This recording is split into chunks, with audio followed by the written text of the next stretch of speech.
Du coup, bonjour à tout le monde et bonjour à ceux qui ne peuvent pas nous rejoindre aujourd'hui, qui vont écouter l'enregistrement. Vous pouvez peut-être l'entendre, je suis pas français-français, je suis français-anglais avec un petit mix. Je suis né à Paris, mais avec des parents anglais, donc il y a quelques mots, je vais avoir un accent super anglais et d'autres, vous allez dire, en fait, il est français. Donc si vous êtes confus, c'est normal, vous inquiétez pas. Du coup, aujourd'hui, nous, on va parler de la data et surtout de comment elle peut influencer la partie du recrutement et surtout l'optimiser maintenant. Il y a beaucoup de clubs dans le monde entier maintenant qui utilisent de plus en plus la data. On a des super exemples en Angleterre comme Brentford et Brighton. En France, on a des clubs comme Toulouse, mais on en a vraiment autour du monde maintenant qui sont presque totalement basés autour de la data pour le recrutement. Et aujourd'hui, nous, on va essayer de vous expliquer un peu comment ça peut marcher, qu'est-ce qui peut vous aider, qu'est-ce qu'il faut savoir, et on va essayer de répondre aussi à toutes vos questions.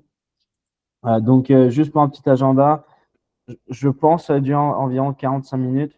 Ça va peut-être durer un peu moins, ça va peut-être durer un peu plus. On va voir un peu en fonction du nombre de questions et juste en fonction de combien de temps ça nous prend de passer par les slides, combien de temps ça va durer. Et comme on l'a dit là au préalable, si vous avez des questions, n'hésitez pas à les poser. Si vous le faites dans la petite bulle chat, c'est parfait. Et nous, on va essayer d'y répondre pendant le webinaire. Et on va faire tout ce qu'on peut pour y répondre correctement et avec toutes les infos qu'on peut. Donc, on va faire une petite intro. On va faire le contexte actuel. On va regarder un peu plus des métriques spécifiques. On va faire des case studies. Et après, on va regarder une mise en pratique aussi. À la fin, il y aura encore une partie question. Donc, juste pour commencer, je vais laisser Antoine se présenter. Salut, bonjour à tous. Merci Alex. Moi de mon côté, j'ai été entraîneur précédemment et en fait ma carrière elle a évolué petit à petit vers l'analyse, d'abord dans le football et ensuite j'ai bossé un petit peu dans le sport automobile. J'en ai eu marre au bout de 4 ans, j'ai eu besoin de retourner dans le football et j'ai trouvé un travail à StatsBomb dans lequel en fait je vais accompagner les clubs clients StatsBomb dans leur approche à l'analyse de données. Donc parfois, ça va être vraiment introduire les clubs, les analystes au travail d'analyse de données, et parfois, ça va être de construire des processus un peu avancés, de réfléchir à des modèles à mettre en place, des fois du code, des choses comme ça, pour leur permettre d'accomplir le travail qu'ils souhaitent. Donc il y a beaucoup de... Le recrutement, c'est une grosse partie particulièrement de chez les clubs qui ont une certaine maturité dans l'analyse de données. Donc c'est une grosse partie de mon travail aujourd'hui.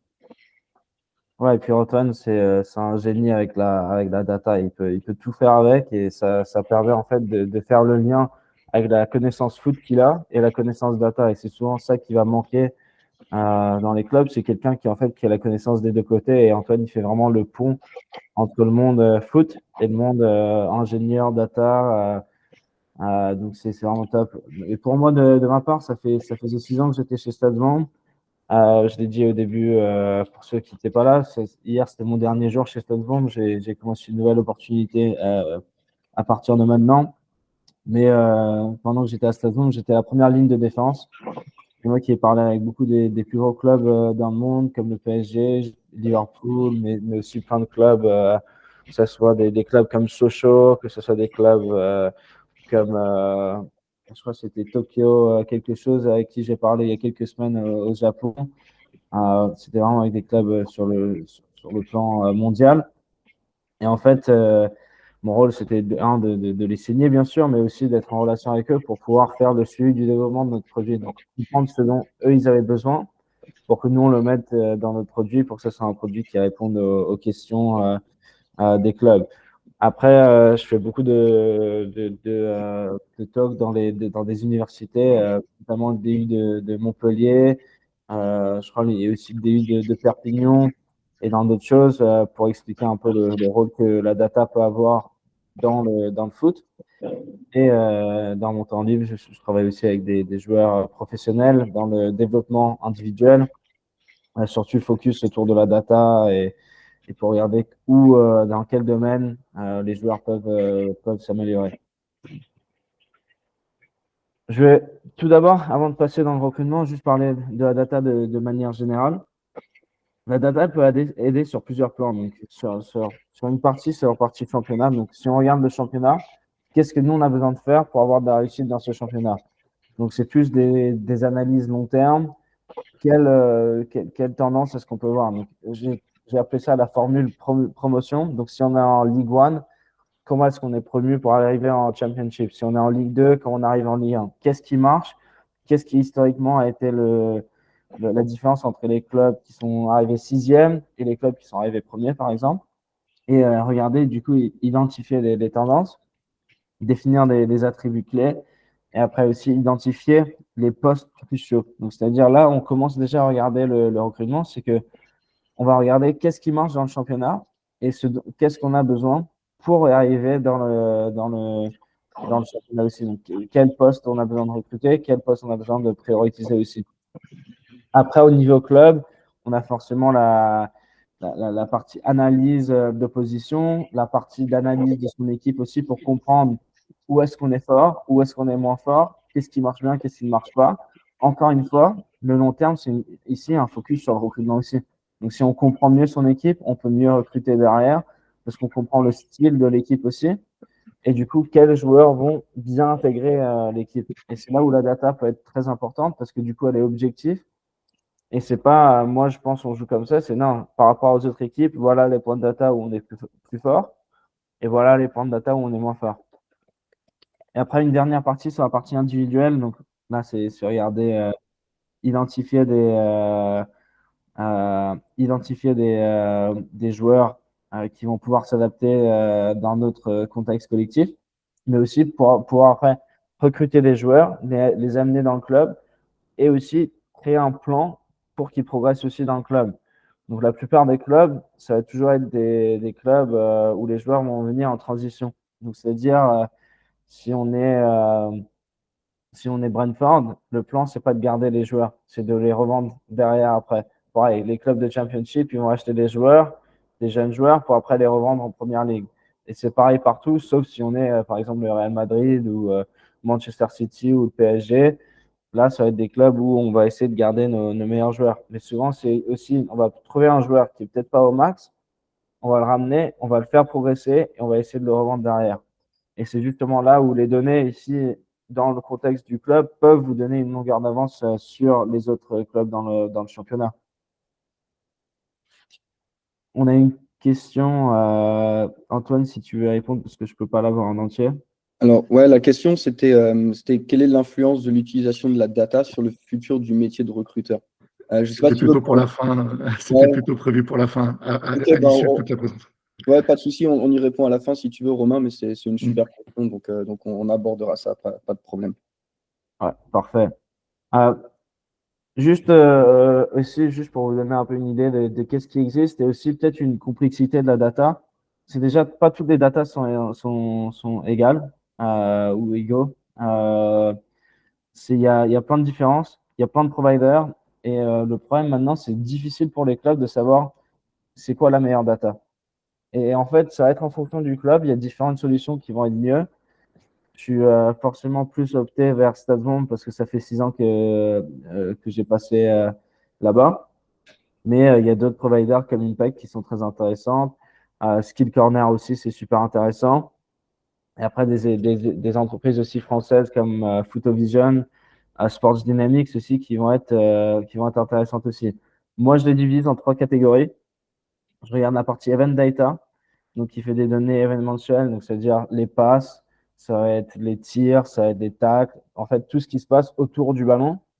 On a après les données de tracking, donc ça c'est on suit la position des joueurs autour du terrain, donc ça va être des données physiques, ça va être par exemple les intelligence metrics de Skill Corner qui regardent les courses des joueurs et des choses comme ça.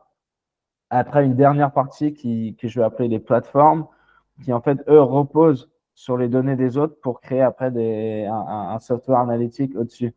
Donc, c'est-à-dire Dribbble, SciSports, Sports Dynamics vont utiliser la data qui existe, qui vont ajouter de la data science et qui vont aussi ajouter une plateforme qui est peut-être plus facile à utiliser et qui va donner des réponses que la donnée brute ne peut pas donner. Donc, il existe beaucoup de choses différentes. Et c'est important d'avoir qu'il existe plein de choses et de tout tester là-dessus. OK. Je vais laisser la parole à Antoine, du coup. Ok, super. Donc, ouais, dans un premier temps, on va un petit peu parler de là où l'analyse de données, l'analyse data peut générer un impact dans notre processus de travail en tant que recruteur. Alex, il faudra toujours que tu passes au slide suivant, si possible. Super. Donc, on a mis ici la citation de Ian Graham, qui était avant le directeur de la recherche à Liverpool.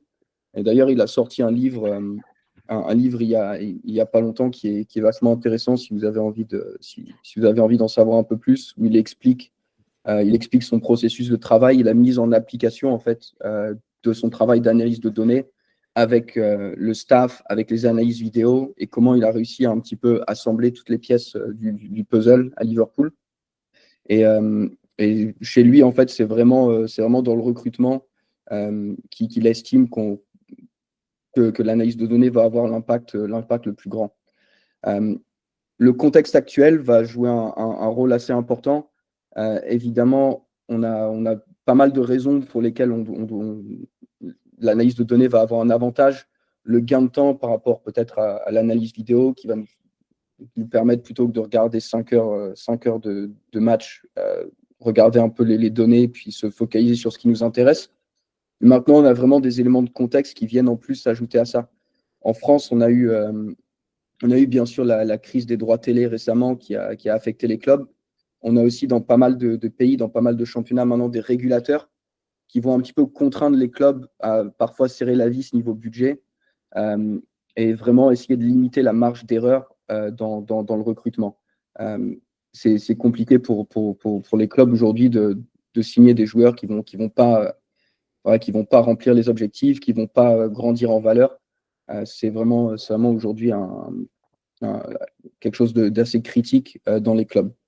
Donc, nous, on présente évidemment les données comme une solution. C'est pas, je pense que, et Alex sera du même avis, on va pas être des donneurs de leçons, on va pas essayer de faire du gospel en disant l'analyse data, c'est tout ce qu'il y a de vrai.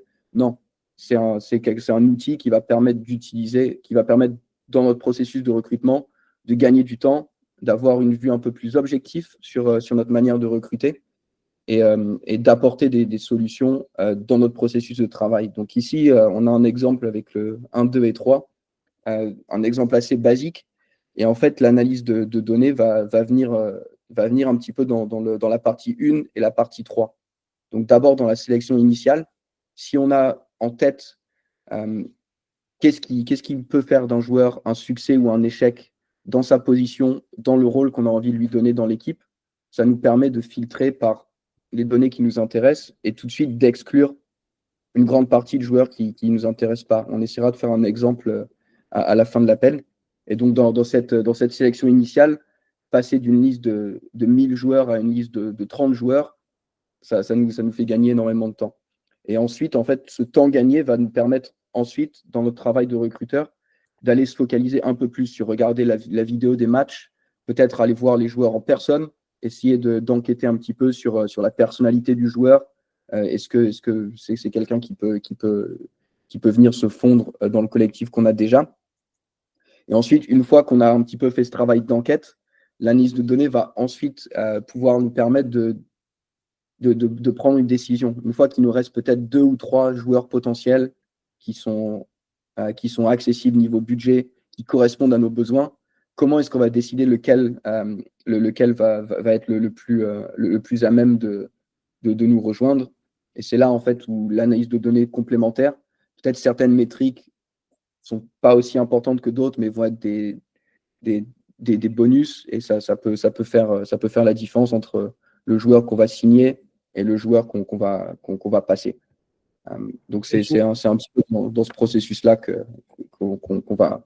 Et juste Ouais, vraiment pour Alex. renforcer le point d'Antoine, la data, c'est vraiment pas fait pour remplacer le recruteur traditionnel. C'est vraiment pour le complémenter et aussi de les aider. Donc justement, comme Antoine le dit, c'est un avantage de l'utiliser, c'est un plus, mais ça peut pas remplacer ce qu'on voit à l'œil nu. Il y a plein de choses que la data ne capte pas sur le terrain. on aura toujours besoin d'y aller en personne.